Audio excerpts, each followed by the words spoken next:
My name's Mackenzie, and I started a GoFundMe for the adoptive mother of a nonverbal autistic child.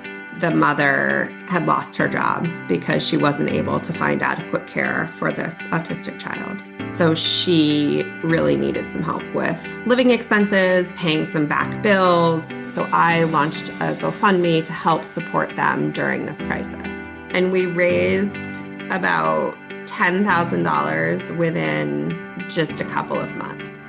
I think that the surprising thing was by telling a clear story and just really being very clear about what we needed, we had some really generous donations from people who were really moved by the situation that this family was struggling with. GoFundMe is the world's #1 fundraising platform trusted by over 200 million people. Start your GoFundMe today at GoFundMe.com. That's GoFundMe.com. GoFundMe.com. This podcast is supported by GoFundMe. If you work in university maintenance, Grainger considers you an MVP because your playbook ensures your arena is always ready for tip-off.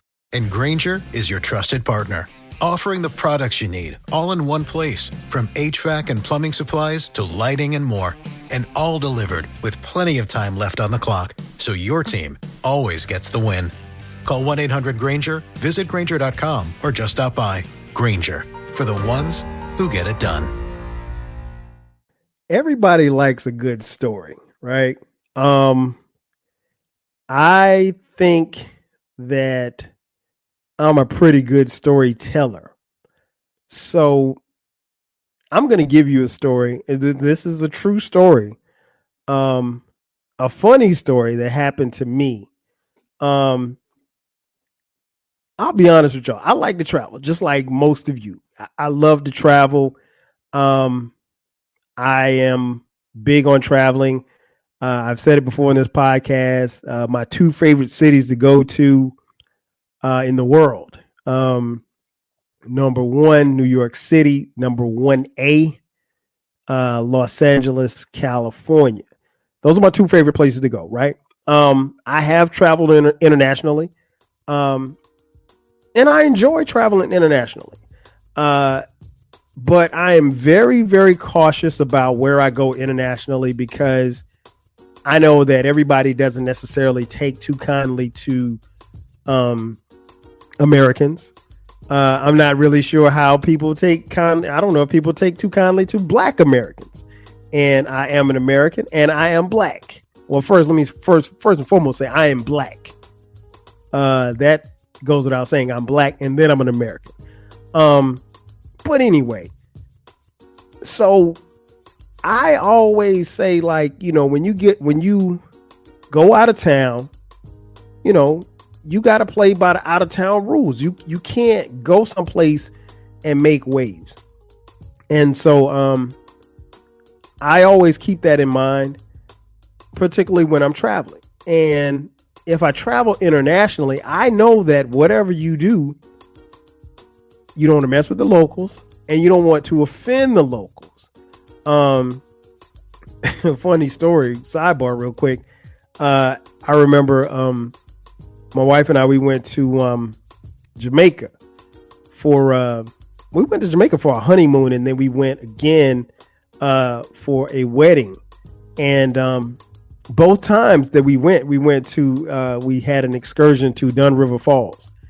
And just to kind of give you an idea, like at Dunn River Falls, you go through this area, whatever, like that, this, what they call the market.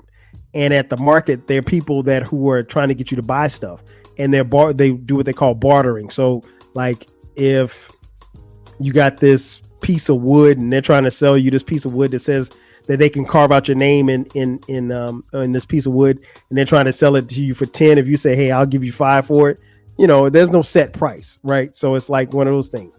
And so I remember even leaving out of that area, and I remember this, and the Jamaicans in this particular part of Jamaica are very aggressive, right?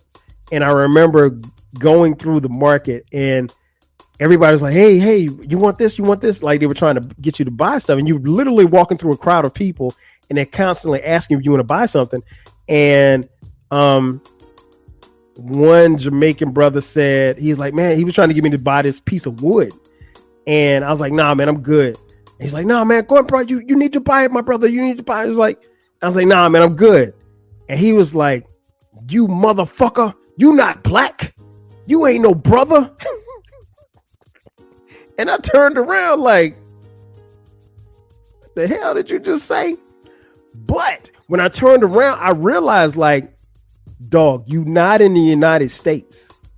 You can't turn around and cuss this dude out because you don't know who he's with or anything. You're a foreigner here.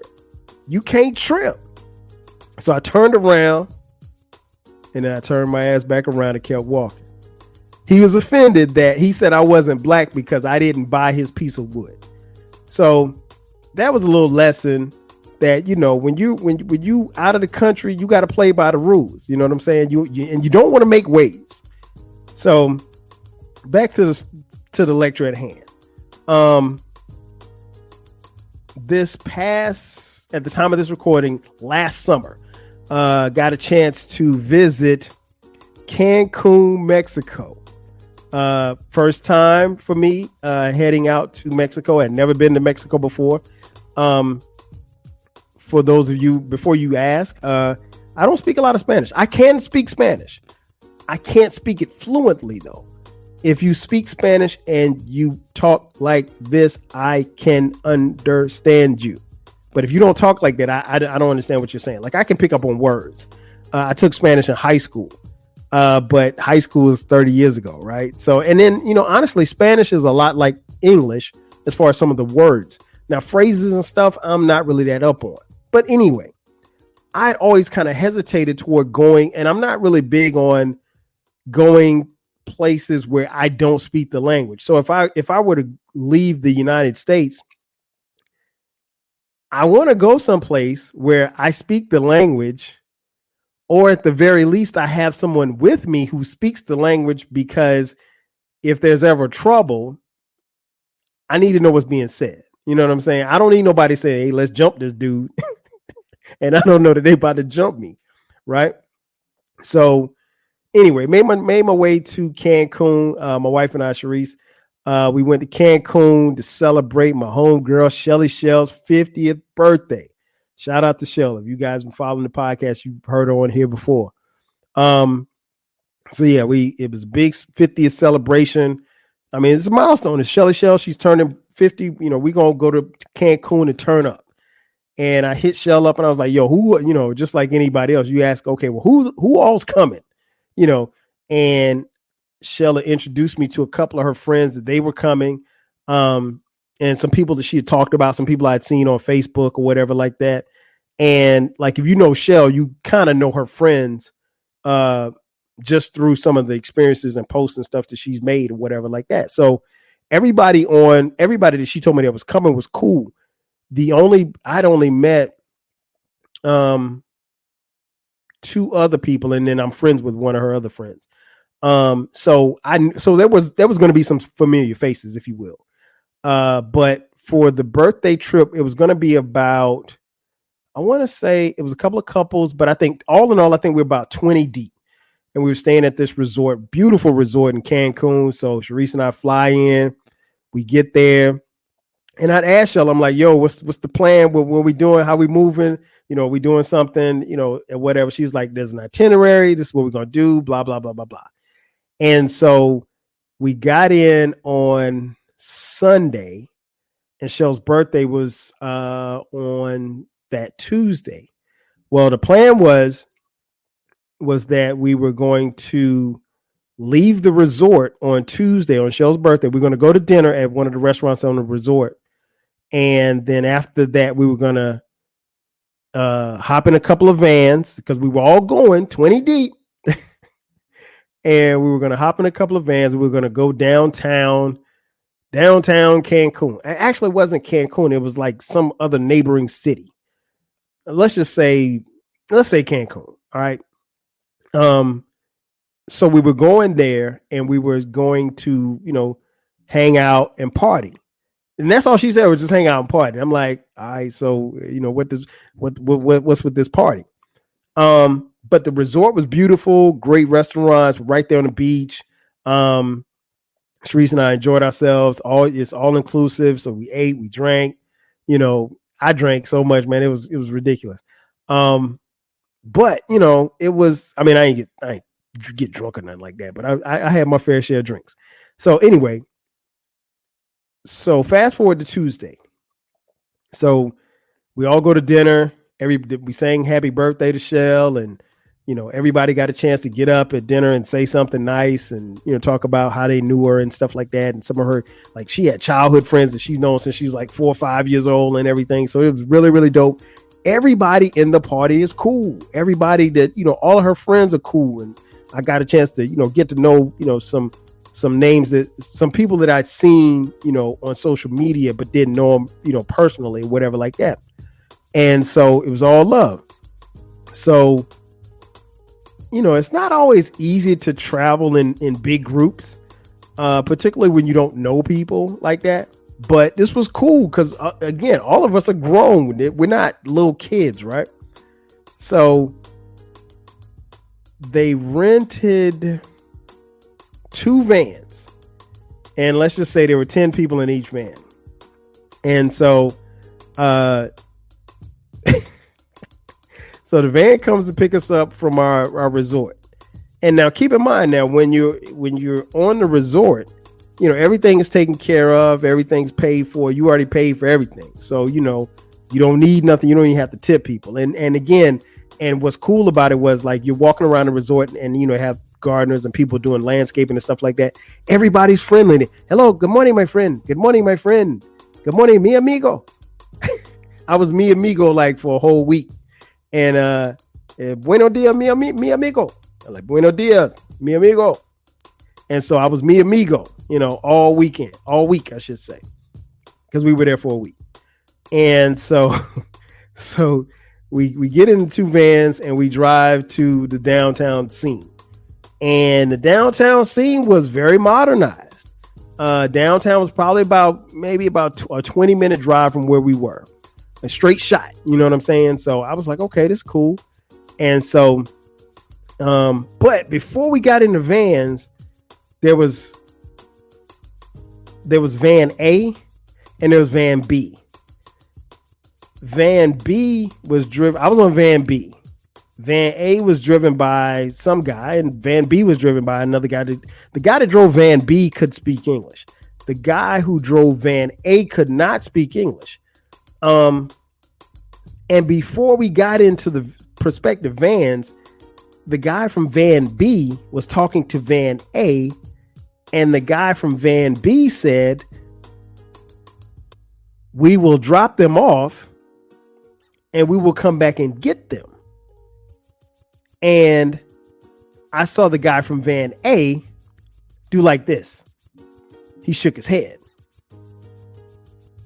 I thought that was kind of peculiar because I'm like, wait a minute, he does understand he has to come back and pick us up because he'd already gotten paid, right? Or I think he got paid to come pick us up, and then they're going to get paid to take us back. So anyway, I just caught that exchange. It was very brief or whatever like that.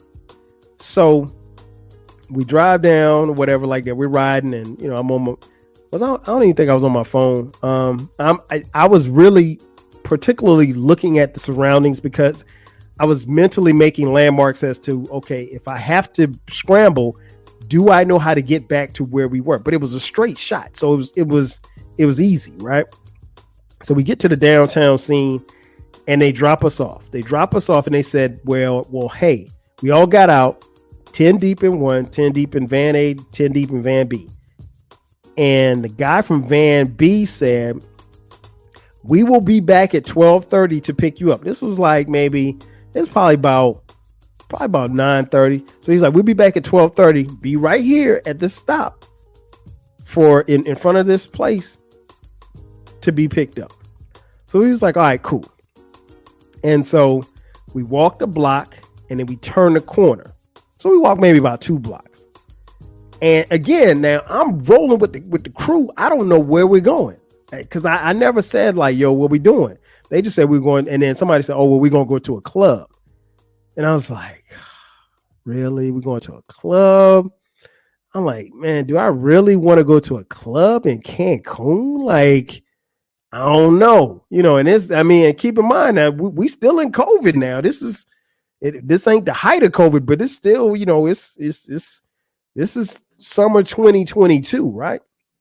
So anyway, we get to the club, and did they patted the dudes down. They ain't pat the women down, which I'm not a fan of that. Like, if you're gonna pat me down, pat everybody down, because anybody can have a gat up in here. But anyway, so we get in the club, and I left my mask back at the spot, so I don't even have my mask. And come to find out, the club was like open, like there was no roof, so it's open air. So I'm like, okay, well, shit, we should be good. Like, it's open air. We should be fine as far as COVID is concerned. So anyway, we get to the club, and the DJ is spinning. Like, he's spinning like records. I mean, first it was like some reggaeton,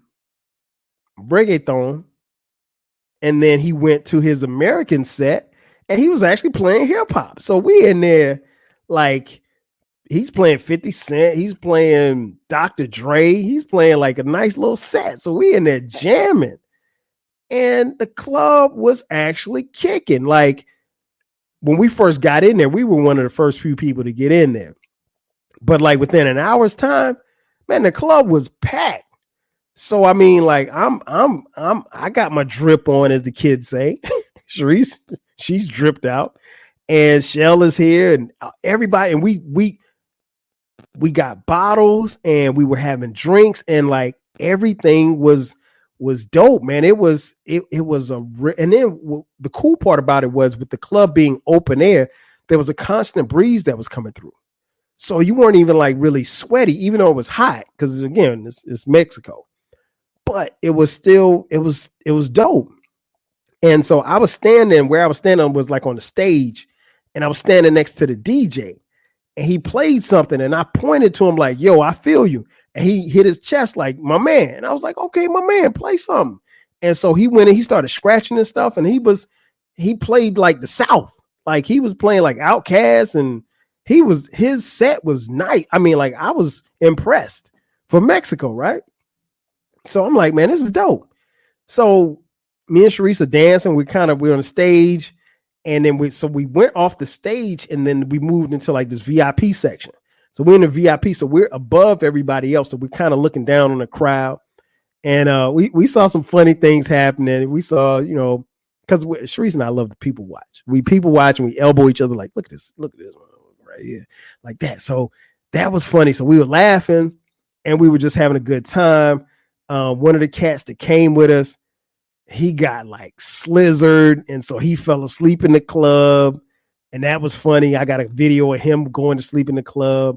I was taking pictures. I got a couple of videos or whatever like that.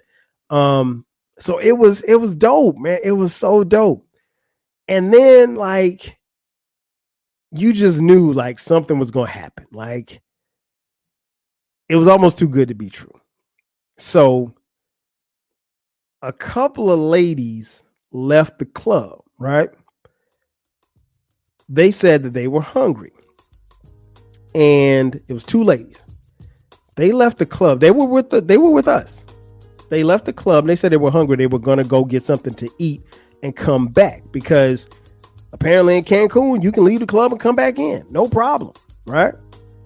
So they went to go get something to eat.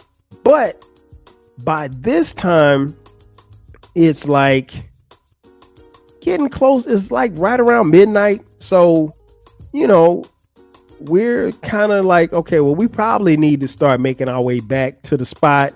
So we'll be there at 12:30 when, the boys in the vans come back. And so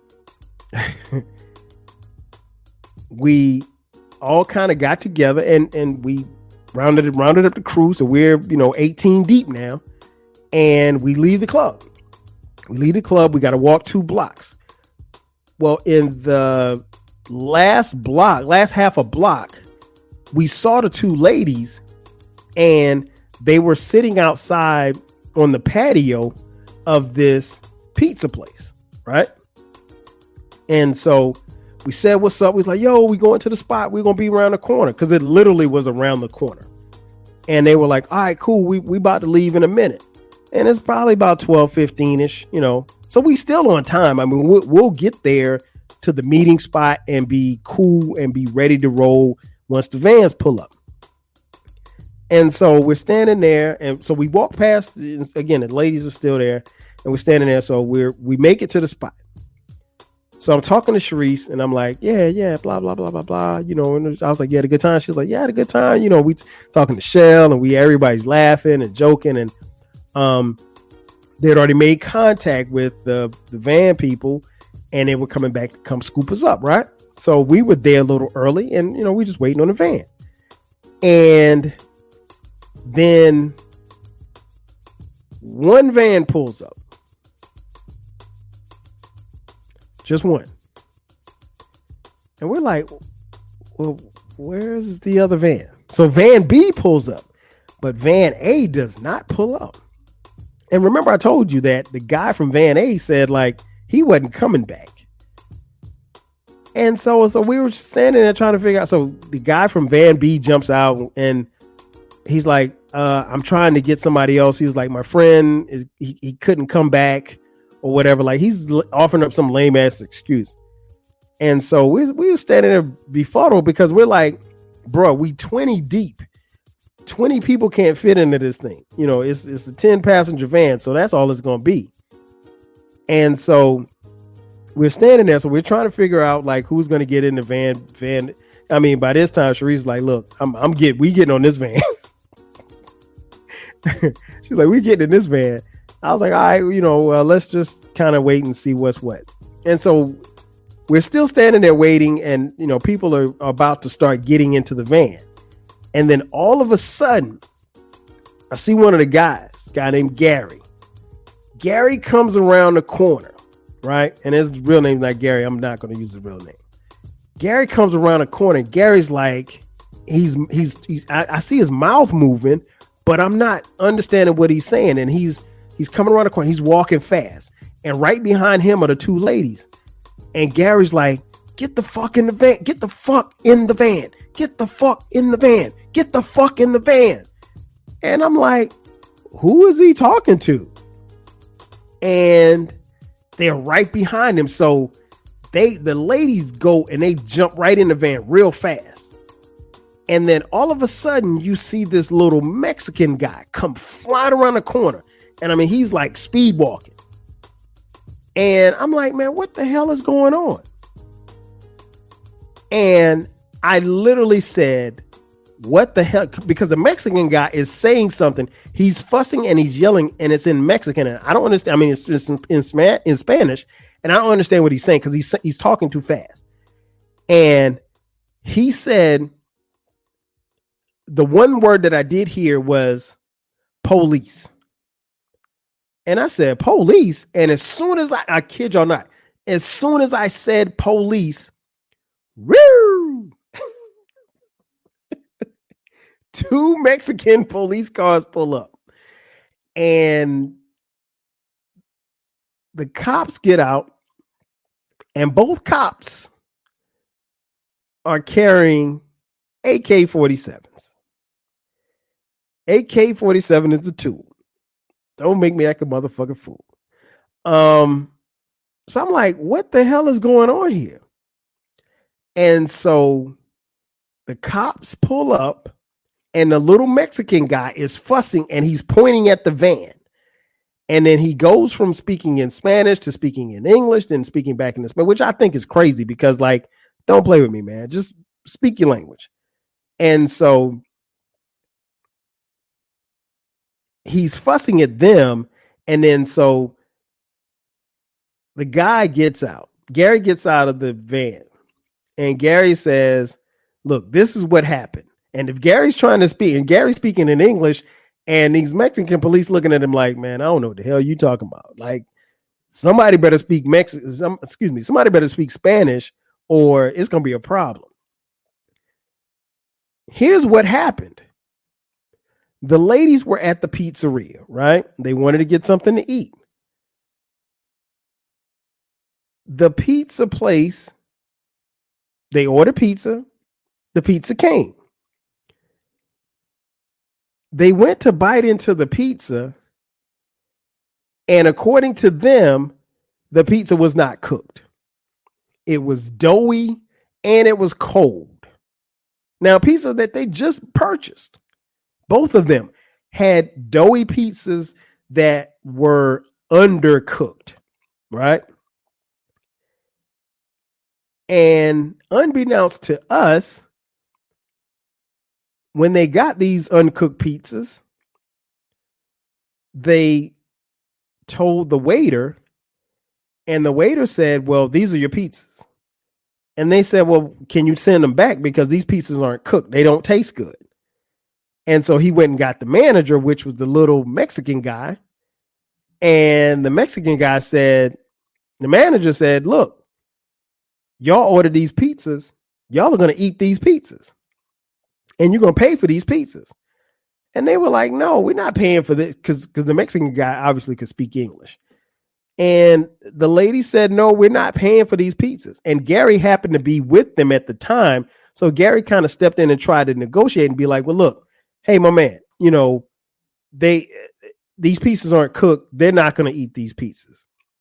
And the Mexican guy said, look, I don't know how you do it in the United States, but here you're going to pay for those pizzas. Now, keep in mind, this doesn't happen anywhere else. I mean, like, you can't go into the Sizzler and get a steak that's uncooked and you be like, nah, I'm not eating that. And they make you pay for it. You ain't paying for it. At the very least, you can get up and walk out, right? Not in Cancun. So the guy was like, he was adamant about them paying for it. And so Gary, before he left, Gary gave him like $10, like $20. I think the pieces probably came up to, like, between the two of them and the tip might have been like $40. So Gary gave him like $20, like, look, here's for your trouble. No, he didn't want that. He wanted them to pay for the pizzas or eat the pizzas or go to jail. That's what he wanted. And he called the cops. And so that's why we were standing there and the Mexican 5-0 was in our face.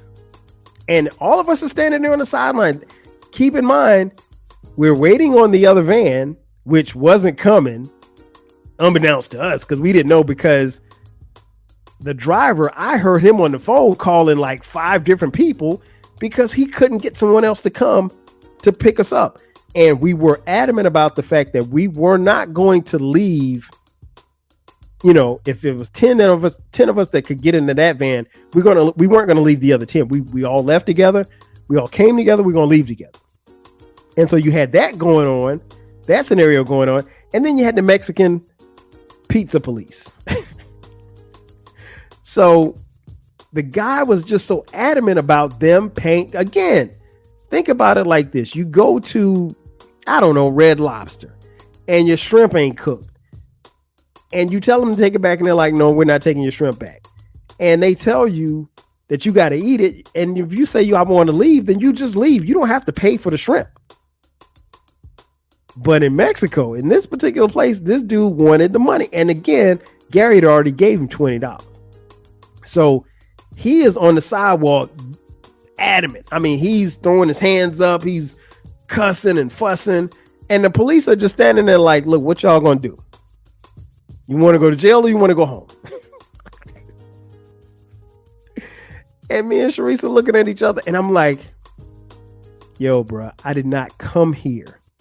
I did not come to Mexico to get arrested. No. I'm not going to jail. I ain't going to jail for nobody, right? And I'm damn sure not going to a Mexican jail. And, you know, none of us were in trouble, but it's just the fact that the police were there and we're a gazillion miles away from Atlanta. And the only thing I could think about is like, I can't go to jail. I can't go to jail. I'm not about to go to jail over some pizza, let alone in Mexico. So Gary had already gave him $20. They turn around and give him another $40 on top of it. And now keep in mind, the US dollar is stronger than the Mexican dollar at this point. So he's technically got 60 American dollars for some $20 pizza, right? But in Mexico, that $60 was probably about like $120. So he just made $120 off of some $20 pizza. So once Gary gave him the $40 on top of the $20 he'd already given him, the guy kind of calmed down and he told the cops it was okay. And he walked away. And the cops with the AK-47s got back in their cars and drove away. And we were still standing there because at this point in time, we're still waiting on another van to come. And about 15 more minutes passed and another van came. We got in the vans and we headed back to the resort. But 2 people almost got arrested by the Mexican pizza police. Man, you can't make this shit up. That's going to do it for me. Ladies and gentlemen, thank you for checking out this edition of the 12 Kyle podcast. I'm your boy 12 Kyle. Be sure to subscribe to the podcast. The podcast drops each and every Thursday at midnight. From time to time, we will drop bonus episodes on Sundays at midnight. Again, I'm your boy 12 Kyle. I'll catch you guys next time. 5Gs. If you work in university maintenance, Granger considers you an MVP because your playbook ensures your arena is always ready for tip-off. And Granger is your trusted partner, offering the products you need all in one place, from HVAC and plumbing supplies to lighting and more. And all delivered with plenty of time left on the clock, so your team always gets the win. Call 1-800-GRANGER, visit Granger.com, or just stop by. Granger, for the ones who get it done.